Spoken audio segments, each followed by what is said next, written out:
From the heart of the Brazilian Amazon, in the vibrant and humid city of Belém, a wave of voices rises through the streets as thousands of demonstrators gather to mark the first major climate protest in years during COP30.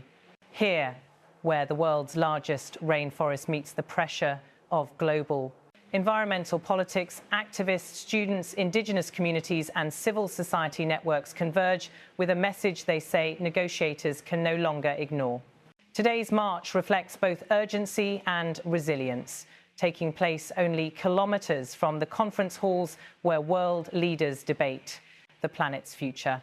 Flags wave high above the crowd, not simply as national symbols, but as declarations of responsibility and pride. Demonstrators insist that Brazil's role as steward of the Amazon places it at the very centre of the global climate discussion. As they march, the collective rhythm of their steps reflects a growing frustration that pledges made in international forums too often fail to translate into concrete action. Many of those here argue that climate leadership must begin at home, on the land where environmental threats are most visible and most devastating. The procession stretches across several blocks, drawing thousands who pour into Belém's streets with coordinated chants and handmade banners. Organisers say this is more than a symbolic display. It is a strategic push to pressure negotiators inside COP30, demanding that political promises align with scientific urgency. Among the crowd, a striking visual emerges: a giant snake crafted by local artists, carried carefully by protesters. They describe it as a representation of the Amazon River's power and vulnerability, alive, threatened, and winding its way through a region under constant pressure from deforestation, mining, and fossil fuel expansion. For the indigenous leaders present, this symbol speaks volumes. They warn that the Amazon's body, like the painted serpent, is being torn apart section by section. Their presence here is not performative. It is a reminder that they are the primary guardians of the forest, holding generations of ecological knowledge that global policymakers often overlook. Their songs, dances, and traditional regalia send a message not only of resistance, but of cultural continuity and survival. Cultural expression fills the streets, with dancers moving in vibrant formations and singers carrying voices that echo through the humid Amazon air. These performances are not staged. They are living testimony of indigenous identity, representing communities that have fought for decades against land grabs, illegal extraction, and the encroachment of powerful industries. Their presence underscores a central message of the march: that any climate policy ignoring indigenous rights is destined to fail. As chants grow louder, the sheer size of the demonstration becomes clear. Protesters march with determination, carrying signs condemning fossil fuel expansion, criticising multinational corporations, and calling out governments they accuse of failing to enforce meaningful environmental protections. Some signs warn of the irreversible consequences of inaction. Others highlight the human costs: communities displaced by fires, rivers poisoned by illegal mining, and livelihoods destroyed by climate extremes. An enormous inflatable globe bobs above the demonstrators, serving as a reminder of what is at stake, not just for Brazil, but for the entire world. Activists argue that decisions made at COP30 will shape global temperature trajectories for decades, determining whether humanity can still limit warming to 1.5 degrees Celsius. They emphasise that the Amazon rainforest plays a critical role in stabilising the climate system by absorbing carbon, regulating rainfall, and sustaining biodiversity, unlike anywhere else on Earth. A wide banner emerges near the centre of the crowd, calling for Amazon justice. This phrase, widely used among regional movements, encompasses a broad set of demands: the protection of indigenous territories, enforcement of environmental laws, accountability for corporations, demarcation of ancestral lands, and equitable development that does not sacrifice forest ecosystems. Protesters insist that justice cannot exist without recognising indigenous leadership and restoring political power to the communities most affected by environmental collapse. Among the more startling visuals is a towering inflatable oil barrel, its dark exterior symbolising the fossil fuel addiction that demonstrators say is pushing the Amazon and the world toward catastrophe. Brazil's plans to expand offshore oil exploration, including near the mouth of the Amazon River, have sparked intense criticism. Activists warn these developments contradict the spirit of COP30, raising questions about whether economic interests are being placed ahead of environmental commitments. In a moment that captures both the unpredictability and character of the demonstration, a capuchin monkey rests on a protester's shoulder, calmly observing the passing crowd. For many here, the monkey symbolizes the deep interconnectedness between wildlife and human communities. In the Amazon, the collapse of one species reverberates across entire ecosystems, and protesters warn that climate change threatens not only landscapes, but the lives of the creatures that inhabit them. Drums thunder through the streets, led by youth groups and indigenous musicians. Their rhythms intensify the chants calling for the phase-out of oil, gas and coal, an issue dividing nations inside. COP30. Many developing countries argue they need financial support and transition time, while wealthier nations are accused of delaying meaningful emissions cuts despite contributing the most to historical pollution.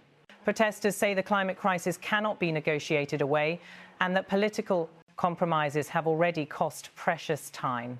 One of the most provocative images of the march arrives as demonstrators unveil a replica of Danish artist Jens Galschiot's sculpture, Survival of the Fattest, this version depicting former US President Donald Trump. Activists say it represents what they call global inequality, accusing wealthy nations of benefiting from the very systems driving climate breakdown, while vulnerable populations bear the brunt of the damage. The sculpture acts as a symbolic accusation that those with power have failed to curb emissions despite decades of warnings. As the protest continues, chants in Portuguese rise from the crowd. The Amazon is life, no more destruction, and our land is not for sale. Many participants travelled great distances from rural and remote regions across Brazil and the wider Amazon basin, including Peru, Colombia, and Ecuador. They warn that without immediate action, the rainforest could reach an irreversible tipping point where large areas transform into dry savanna. Scientists say such a transformation would accelerate global warming, alter rainfall patterns across South America, and unleash widespread biodiversity loss. Near the end of the demonstration, a black Brazilian flag is carried solemnly by protesters. It symbolises mourning for destroyed forests, lost species, and the communities displaced or killed in land conflicts. To the demonstrators, it represents a Brazil grieving its natural heritage, but refusing to let it disappear without a fight.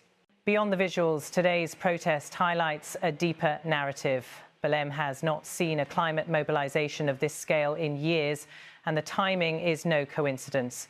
As COP30 unfolds, many fear that negotiations have become too slow and too distant from the realities faced by communities on the ground. Activists argue that each delay, each watered-down agreement, each unresolved debate pushes the Amazon closer to a point of no return. They insist that the world does not lack solutions, it lacks the political will to implement them. Brazil's government is under particular scrutiny this year.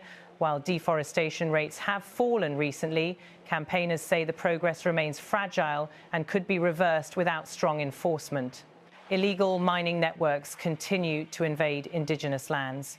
Land-grabbing mafias operate across remote territories. Political pressure from agricultural and mining lobbies threatens environmental protections.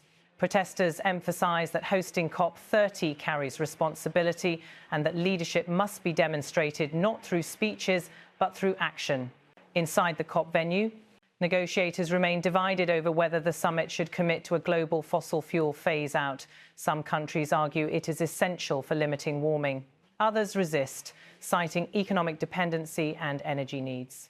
Activists in Belém claim that the science is clear. Fossil fuel expansion is incompatible with climate stability. They argue that delaying the transition will only raise the cost for ecosystems, economies, and human lives. Indigenous groups continue to be among the most vocal participants at the demonstration. They highlight studies showing that Indigenous-managed territories have some of the lowest deforestation rates in the region. They say that any effective climate strategy must place indigenous sovereignty at its centre. Yet across the Amazon, land defenders face threats, violence and criminalisation. Some communities mourn leaders who were killed for protecting forests from illegal logging, mining and ranching. Today's protest is therefore both a political demand and a memorial. Protesters list several core demands they want from COP30, the full protection of indigenous territories, legally binding climate commitments, strong enforcement of anti-deforestation laws, increased global climate finance for vulnerable nations, accountability mechanisms for corporations and governments, and an explicit commitment to phasing out fossil fuels. They emphasise that these are not aspirational goals, they are the minimum requirements for a livable future.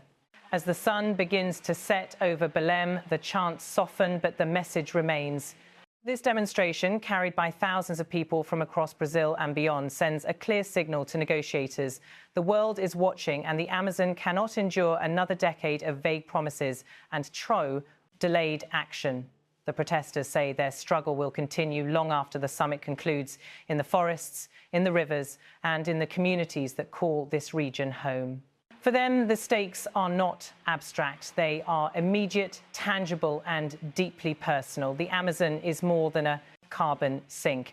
It is a living, breathing world that sustains millions of lives. Its future depends not only on global agreements, but on the decisions of governments, the accountability of industries, and the voices of those who refuse to remain silent. And as COP30 moves forward, the question now: will world leaders act with the urgency the science demands, or will the marchers return next year with the same warnings, only with less rainforest left to protect?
Que somos tratados y continuamos siendo tratados.